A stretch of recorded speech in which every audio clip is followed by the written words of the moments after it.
Hello everyone, welcome to my countdown to Halloween. I'm Lisa Fulford, your creative coach, and if this is your first time here, I want to welcome you, and if you're a returning viewer, welcome back, and I hope that you all find that you will enjoy this project that I'm going to show to you today, and hopefully you will stamp along with me. You can stop and start the video so that you can go get your supplies and then just follow along with me. So we'll get started with our project. So I'm going to switch to a different camera. There we go. This is my countertop. This is the box that we're going to make. It holds a regular size thing of Tic Tacs, and you just open it up like this, and there they are. This would be something that would be a very nice, treat to hand out, like at your bank or at, your insurance office. Just something, a little bit, to say thank you. And then I'm going to show you how to score it, and I'm not going to show how to do the collaring because I've done that. If you want to know how I do the different things with our Stampin' Blends, then go back and watch some of my other videos because I've done a few there. So I decided to save time and maybe make this video a little bit shorter, that I would just show how to make the box, and then we would move on from there. So I will get started with this. I'm going to set this up here where you can still see it, but it'll kind of be out of the way. I'm going to bring in my scoreboard. And I do already have this scored, but I'm going to still go through the steps with you. So I'll grab my tool here. And here lately, or with all of these, I've been showing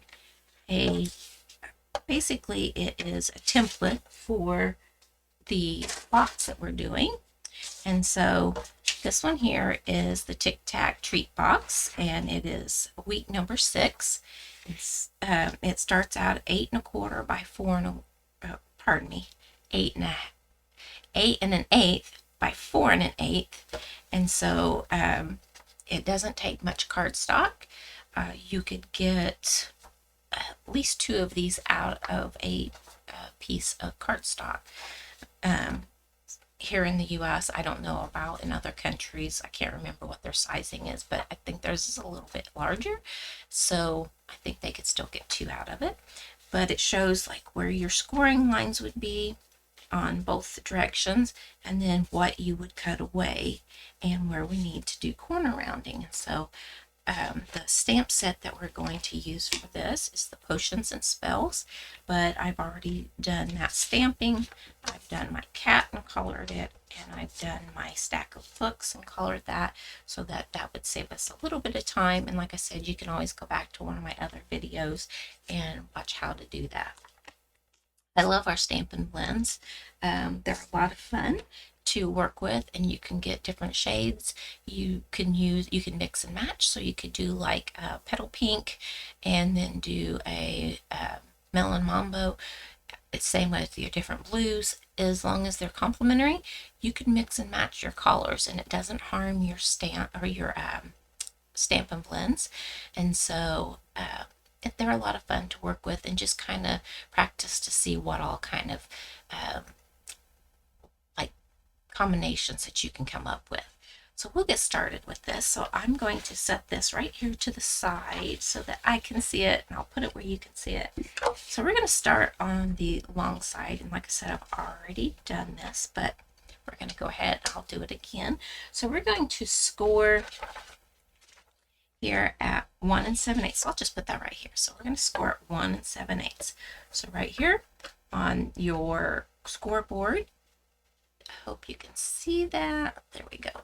On your scoreboard, your 1 7/8 is right here just before the 2-inch mark, and then you score. And then the next one's 2 5/8, and we go 2, 1, 2, 3, 4, 5/8. It's just past that 1/2-inch mark, and you're going to score. And then let's see, 5 1/2 is just right between the 6 and the 5, and you score. And then your 6 1/4, and you score. Then you'll turn it the other direction. I'll turn that that.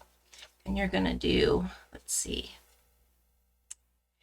3/8, so it's 1, 2, 3 marks, and you score. And then you're going to do 1 and 1/8, so it's 1 plus one of the small little tick marks. You're going to score. And then 3 o'clock, or 3 o'clocks, pardon me, 3 inches. I don't know where that 3 o'clock came from. You're going to, whoops, you're going to score right there. And then you're going to score at 3 3/4. And that would give you 1, 2, 3/8 there. So that is the scoring. Now we'll do the cutting.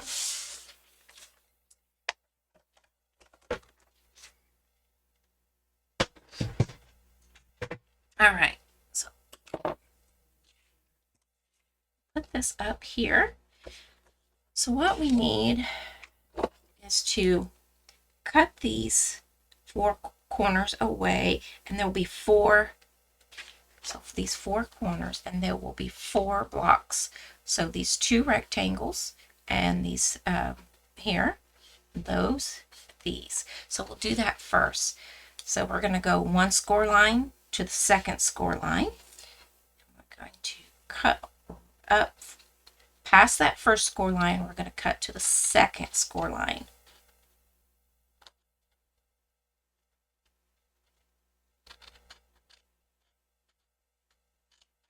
We're going to turn it, and I'm kind of going on the inside edge, just ever so slightly.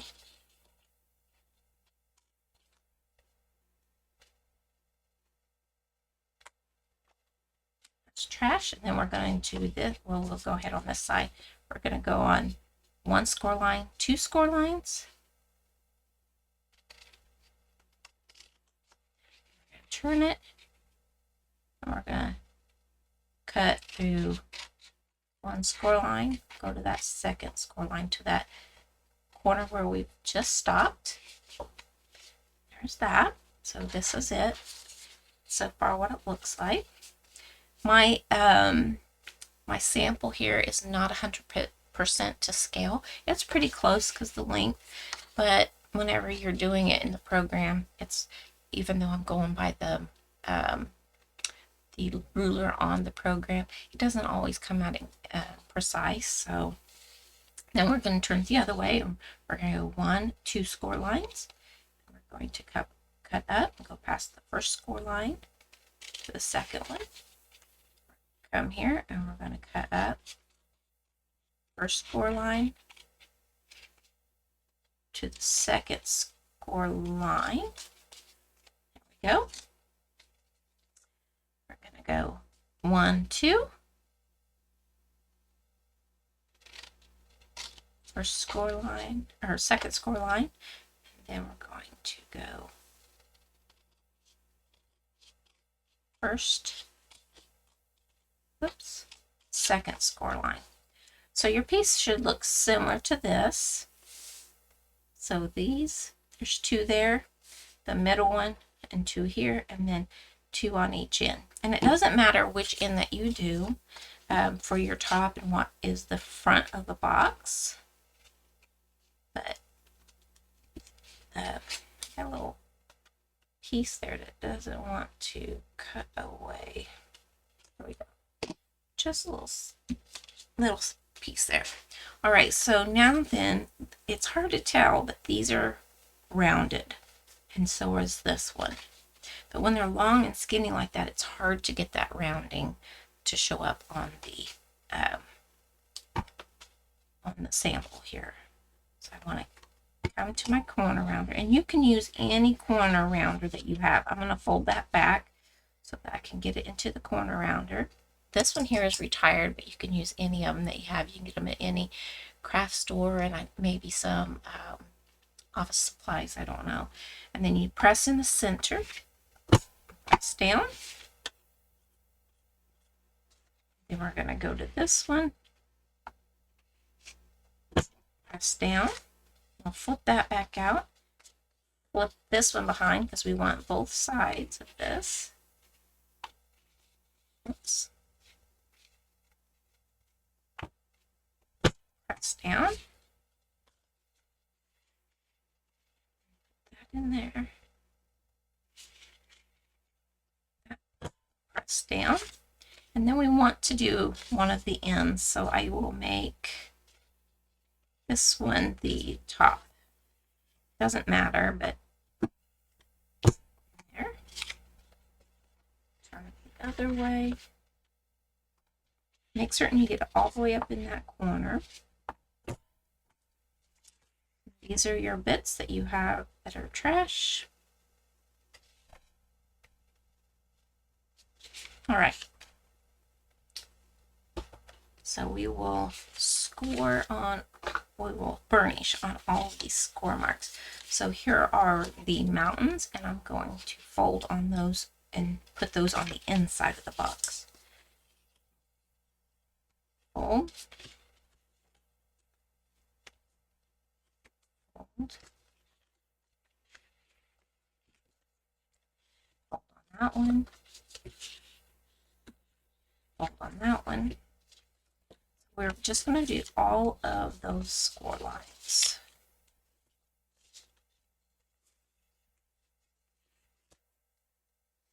So, like that.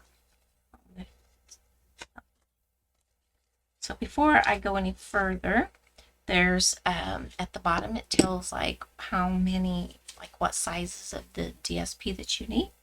And so we need two pieces that are 1 3/4 by 1 3/4 by 1 3/4. And I think I cut that backwards because I did two of them at the 2 3/4 by 1 3/4. So I'll cut this one down. So 1 3/4 by 1 3/4, and you need two of those, but I only have one, so I'll take care of that here in a moment. And then we have one that is 2 3/4 by 1 3/4. I just have another piece of that, so I will just make a new one. So on the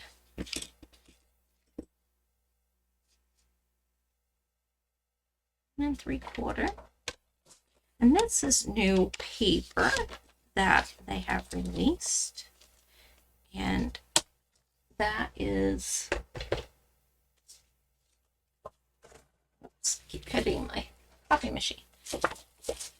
That is the Halloween Spells 12 by 12, and they have a lot of really cool patterns in here. And so, whoops, just the stars, there's black stripes, the bubbles with the black striping, this is colored striping, sorry, and then orange polka dots, and the potions and spells books. And so 1, 2, 3. I think you get 3 of each pattern. Oh, and there's a polka dotted one, so I think you get 3 of each pattern with those.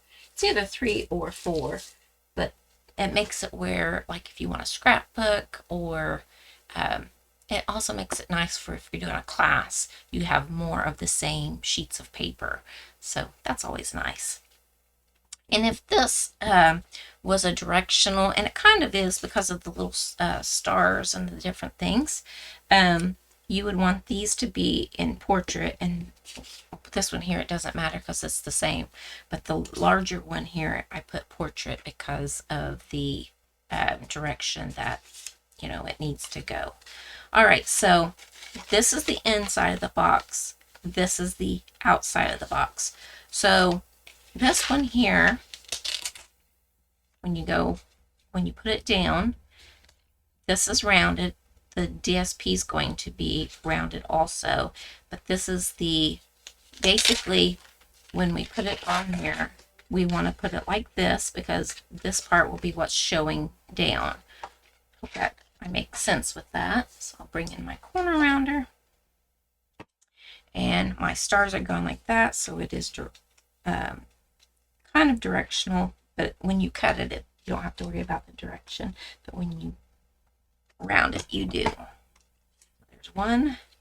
And this, I think, is the only one that we have to round. And there. So that is our piece, and I'm going to add that right here. So move this out of the way.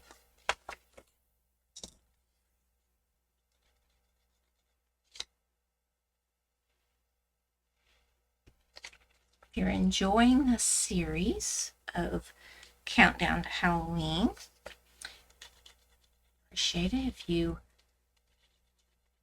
like the videos and subscribe to my channel, share it, leave a comment, all those good things. I'm going to put that right here, and I'm trying to give myself pretty equal borders all around. Press that down. And then because that's going to go down, this is the up direction here, so towards that little piece there. So I'm going to now put this on, which directional wise, it doesn't matter for my paper, but at yours it might. So like if it was the books, you don't want the books to be upside down. Mine, it doesn't matter. I just wanted to bring that to your attention. We're going to place that here on the back, like that. And then this one's going to be the up. So it's the opposite of this one. So I want to make certain, once again, if yours is directional,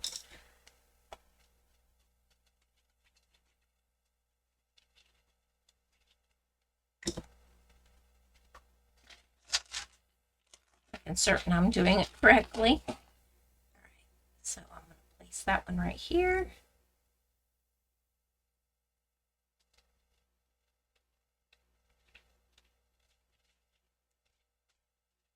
All right, so now it's time to put our box together. I'll show you here. These little flaps are on the inside instead of the outside. So we're going to fold those in, and then we'll glue this piece to these flaps. I want to lay my Tic Tacs in there and make certain I get it pretty square. And then bring my finger up here, put some glue on this little bit here. I don't want to go all the way up to my finger. I don't want to go all the way to the bottom. Then I'm going to bring that and over here about the same, because it's, same height. All right. So I think I can fold that in or fold it out, and then you want to line this edge here with that edge, and then this edge with your score line. So line these two edges up, bring this up, and line it with your score line. So I want to push that in like that. See how that's lined up? And this one's lined up. Okay. And I have a clip here. I'm put on that to hold it in place. So that looks pretty good. And now then I'm going to fold this down so I can get in there and not get glue on everything. And then I'm going to line up this bottom and then line up that edge. Like that. They go together pretty quickly.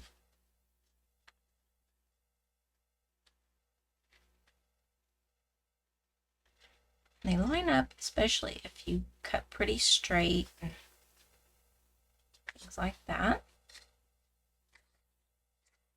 Oops. That push back in there, I just pushed it off there. I'm going to bring my clip, put that there. All right, so while that's drying, I'm going to add my books to the front, and I know that they need to go down here towards the bottom, and I popped them up on some dimensionals because I wanted to give them some dimension because the cat was, on this front flap, and then there's this Velcro, so I wanted to make certain that I gave some dimension to this also. So I'll grab my dimensionals over here, and place a couple of them on the back of the books. Remove those backings. And then make certain my books are going the right direction and bring them down here. Just maybe barely have any of the DSP showing. Press those down. Reach in here and make certain they get, if that's folding, yep. And that way it makes it a little bit easier. I'll put my foam folder in there and make certain that those dimensionals are good and stuck. All right, so then the next thing that we're going to do is this. That's the loops, and this is the Velcro or the fuzzy part. So I want to see which is which on mine. So here are the loops. That's the fuzzy part. I want to put these in so I have something to press on. Okay, so I want the fuzzy here. So I'm going to keep them together. Peel that backing off the piece there. And I want to try to butt it up fairly close to this embellishment here. So like that. And I'll peel this backing off of the loop side. Like that. And then I want to bring this down, lining it up pretty well.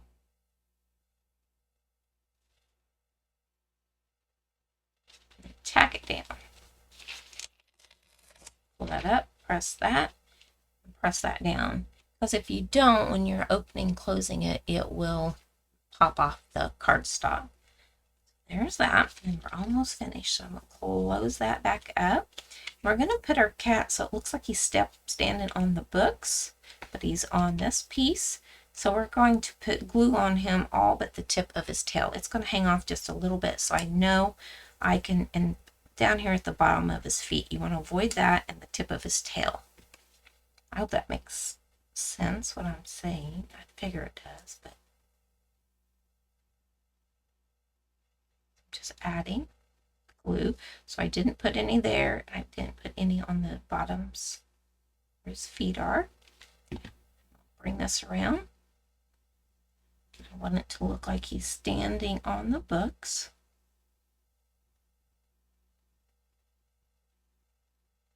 And pressing down on there.